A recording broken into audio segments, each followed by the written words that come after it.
Assalamualaikum warahmatullahi wabarakatuh. Waalaikumsalam warahmatullahi wabarakatuh. Hamdan wa syukranillah, amma ba'du. Yang saya hormati Bunda tercinta, yakni Ibu Ketua Yayasan Pendidikan Pondok Pesantren Tarbiyatul Falah Madani. Yang saya hormati para jajaran profesor, doktor, dosen-dosen dari Universitas Pakuan. Dan juga yang saya cintai serta saya banggakan rekan-rekan Dewan Guru, insya Allah masih semangat ya menyimak sampai jam 12 nanti. Insya Allah hari ini penuh keberkahan, berkah dengan ilmu, berkah dengan gizinya, insya Allah ada konsumsi. Ya, yang jelas hari ini insya Allah kita menimba ilmu yang mudah-mudahan bisa kita aplikasikan untuk kedepannya nanti. Sebelum saya mulai presentasi, izinkan saya memberikan pantun terlebih dahulu. Nanti Bapak Ibu jangan lupa bilang cakep. Ya. Air tajin, obati syaraf. Agar tidur terasa nyenyak. Saya mohon izin dan juga maaf. Insya Allah saya presentasinya gak banyak-banyak. Mudah-mudahan semangat menyimaknya ya Bapak Ibu. Karena ini untuk proyek P5 tadi, khususnya siswa-siswi yang ada di Yayasan Tarbiyatul Falah Madani. Baik, materi yang akan saya sampaikan yaitu tentang aquaponik model produktivitas. Next. Ya. Saya tidak akan menjelaskan profil saya karena Bapak Ibu semua juga sudah kenal saya. Apalagi kita sering bertemu ya sehari-harinya, jadi insya Allah sudah paham, sudah hafal. Pak Ahmad sekarang beda lokal ya. Ya. Bapak Ibu, saat ini potensi lahan dan kualitas air untuk budidaya perikanan itu semakin menurun. Nah, hal ini menggiring arah perkembangan teknologi perikanan ke arah yang lebih efisien untuk dalam memanfaatkan ruang dan air. Apalagi saat ini lahan sudah semakin sempit ya. Di daerah kita aja lahan itu banyak dibuat properti. Investor-investor itu sangat tertarik dengan lahan yang ada di daerah kita untuk dibuat properti.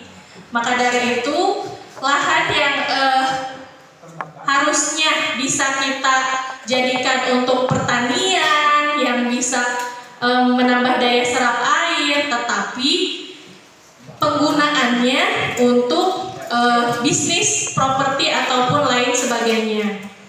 Kemudian salah satu inovasi teknologi yang sedang banyak diminati sekarang yaitu aquaponik. Bapak Ibu sendiri pernah mendengar istilah aquaponik? Baru? Oke, nanti saya jelaskan ya supaya lebih paham. Nah, sistem aquaponik itu merupakan sistem budidaya ikan dan tanaman yang saling menguntungkan dan terhubung. Sistem ini menggabungkan dua teknik, yaitu aquakultur atau budidaya ikan dan hidroponik, budidaya tanaman tanpa tanah. Nah, kita melihat faktanya sekarang ya, mungkin anak-anak jarang yang pengen ikut berkebun, apalagi bebelokan, kemudian kotor-kotoran tanah. Mereka lebih memilih bersantai di kamar, main game, gitu, tidur-tiduran. Nah, karena permasalahan tersebut, mari kita ajak anak-anak kita untuk belajar budidaya ikan maupun tanaman supaya mereka bisa lebih aktif lagi. Apalagi kan dengan sistem aquaponik ini bisa menjawab salah satu keresahan mereka mungkin, saya mah gak mau bebelokan, bertani itu kotor, saya gak suka kotor-kotoran. Nah, mungkin sistem aquaponik ini bisa jadi salah satu alternatif untuk bertani ataupun budidaya ikan. Nah, sistem aquaponik ini sistemnya itu limbah budidaya ikan ikan berupa sisa metabolismenya dan sisa pakan itu dijadikan sebagai pupuk untuk tanaman. Jadi antara budidaya sayuran dan budidaya ikan ini saling terintegrasi. Nanti mungkin lebih jelasnya kita lihat prakteknya ya Bapak Ibu. Nah, di antara unit-unit yang ada di sini, kira-kira siapa nih yang mau praktek lebih dulu nanti? Apalagi kan sekarang itu ada P5 dan temanya kebetulan ada yang nyambung dengan yang kita adakan sekarang. Alhamdulillah, sebelumnya saya ucapkan terima kasih kepada Bapak Ibu dosen dan Kementerian Agama sudah memilih yayasan kami sebagai salah satu penerima bantuan yang sangat bermanfaat untuk jangka panjang tentunya. Dan mudah-mudahan menjadikan siswa-siswi yang ada di yayasan kita semakin kreatif, inovatif sesuai dengan yang diharapkan di profil belajar Pancasila ini. Next. Nah, salah satu keuntungan menggunakan sistem aquaponik sendiri yaitu bisa menghemat penggunaan air pada kegiatan budidaya ikan sampai 97%, serta dapat mempertahankan kualitas air media budidaya. Hal ini dikarenakan adanya interaksi antara ikan serta tanaman yang dapat menciptakan lingkungan yang lebih produktif dibanding metode konvensional. Nah, metode konvensional ini biasanya kan kita buat palang ataupun membuat kolam ikan di tanah ya Bapak Ibu. Ternyata dengan metode tersebut kebutuhan airnya itu sangat banyak, apalagi harus dekat dengan daerah yang sumber airnya banyak, misalkan di daerah pesawahan ataupun di daerah rawa-rawa. Nah, tapi dengan sistem aquaponik ini kita bisa menghemat air sampai 97%. Jadi kita nggak harus membuka kolam dekat dengan sawah, dekat dengan sumber air, tapi bisa kita kasih alternatif menggunakan air PDAM ataupun air sumur. Bahkan kita bisa membuat kolam di depan rumah kita atau di belakang rumah kita di sekitar halaman. Ukurannya bisa disesuaikan dengan luas halaman Bapak Ibu. Dan saat ini semakin berkembang ya untuk pembuatan kolam ikan, tidak harus melulu kolam tanah, tapi kita juga bisa membuat kolam terpal. Nah, kolam terpal ini justru lebih banyak keuntungannya juga.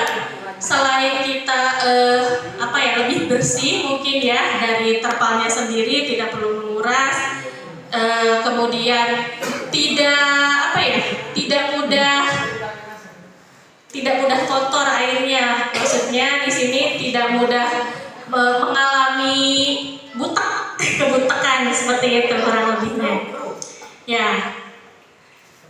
Selanjutnya yaitu manfaat aquaponik selain saling menguntungkan antara kegiatan budidaya ikan dan tanaman serta menghemat air, diantaranya yang pertama yaitu zero environmental impact. Nah, aquaponik ini bersifat ramah lingkungan dikarenakan menghasilkan ikan dan tanaman yang berkualitas baik tanpa menggunakan pupuk buatan, pestisida ataupun herbisida.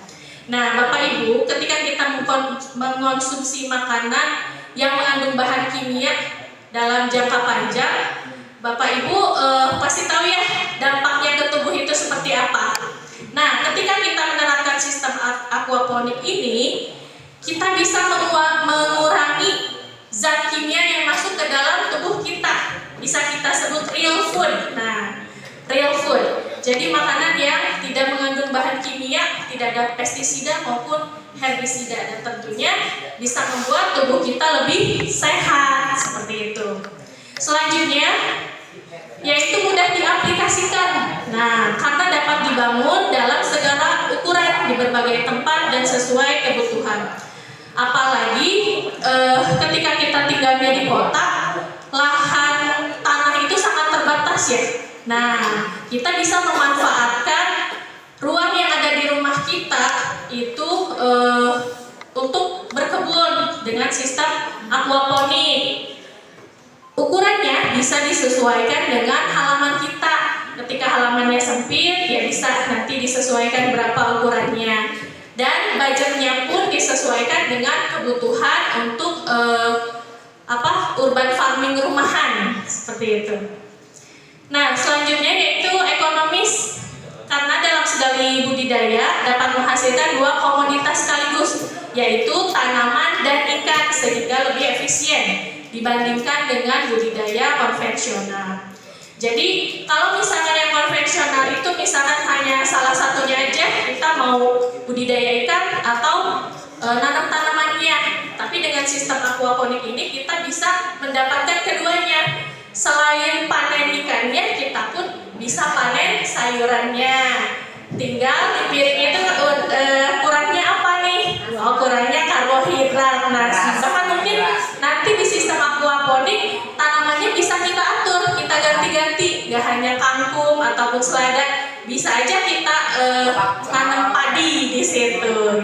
Tapi mungkin hanya sedikit ya hasilnya kalau padi. Ya, gitu. Proteinnya udah ada di piring dari ikan lele itu. Bahkan ikan lele itu saya pernah baca penelitiannya, ikan lele itu ternyata proteinnya lebih tinggi daripada ikan salmon. Nah, salmon yang notabene harganya itu tinggi, ternyata proteinnya tidak jauh lebih besar dari lele. Makanya kita konsumsi produk lokal aja deh yang udah jelas proteinnya tinggi, yaitu ikan lele. Ikan lele dia makan apa?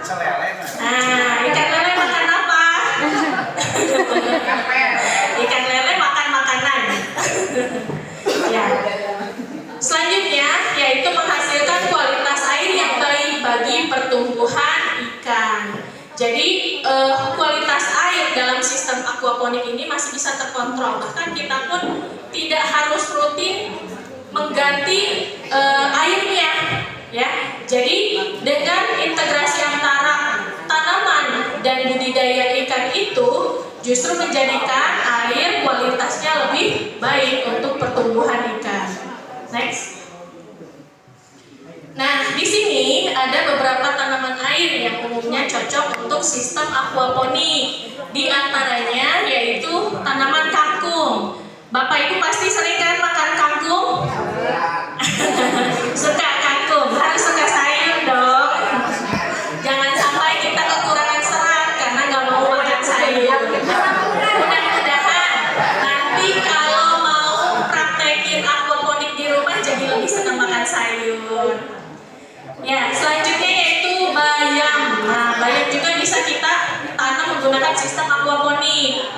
Selain itu, selada, pakcoy, dan brokoli. Atau mungkin banyak tanaman yang unik yang ada yang jarang tumbuh di kita. Ada bayam Brazil, misalkan, atau peppermint, atau basil. Nah, silakan. Untuk jenis tanamannya itu bisa kita atur sesuai dengan kemauan kita, seperti itu. Selanjutnya, next, ya. Di sini ada beberapa ikan yang umum dipelihara dalam sistem aquaponik. Yang pertama itu ada ikan lele. Nah, ikan lele ini termasuk jenis ikan komoditas unggul ya, Bapak Ibu. Karena saat ini lele pun masih laris di pasaran, terutama untuk dijadikan kudapan nikmat, yaitu pecel lele. Ini bintang utamanya yaitu lele. Ya. Selanjutnya yaitu ikan mas. Ikan mas juga bisa kita budidayakan.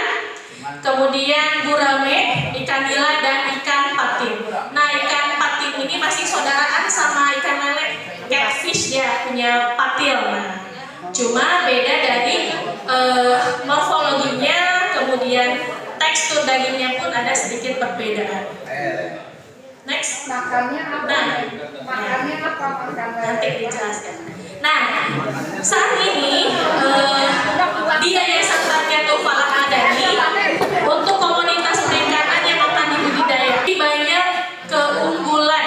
Di antaranya yaitu daya tahan tubuhnya yang kuat, kemudian dia mudah dipelihara, selain itu teknologi budidayanya mudah dikuasai, modalnya relatif rendah, kemudian pemanfaatan lahannya pun minimalis, tidak banyak melakukan penggantian air, hemat biaya pemeliharaan, menjawab pertanyaan dari Bu Haji tadi, jadi ikan lele ini kalau kita pengen tekstur daging yang dirasakan itu nikmat, sebaiknya diberi pakan ikan lele. Nah, yang saya gunakan pakannya itu bertahap. Tapi kalau Bapak Ibu mau nyari pakan lele itu yang nomor 781. Jadi setiap tahap pertumbuhan lele itu pakannya berbeda. Misal, ketika dia berukuran 7 sampai 8 cm, nah, kurang lebih sekitar seukuran jari ya. Pakannya itu 781 nomor 1. Nanti beranjak 2 minggu ke depan, kan ukurannya pun pasti berubah ya. Pakannya beda lagi, 781 yang nomor 2. Meningkat lagi. Nah, harga pakannya itu sangat-sangat terjangkau. Silahkan cari di e-commerce atau cari di toko terdekat. Harganya insya Allah sangat terjangkau, tergantung pada Pak Ibu. Oh iya, ada sponsornya kita dari Dramaga Tani ya Pak Erwin. Ya. Nah, kemudian setelah tadi dari 782 nomor 2, beranjak lagi beberapa minggu kemudian, lelenya bertumbuh besar, makanannya pun beda lagi. Pakannya ganti lagi nomornya 781 nomor 3. Mungkin kurang lebihnya seperti itu stepnya. Terus kalau misalkan katanya lele bisa makan segalanya, betul Bapak Ibu. Lele ini termasuk salah satu ikan omnivora. Jadi dia bisa makan daging, bisa makan sayur, bisa. Tapi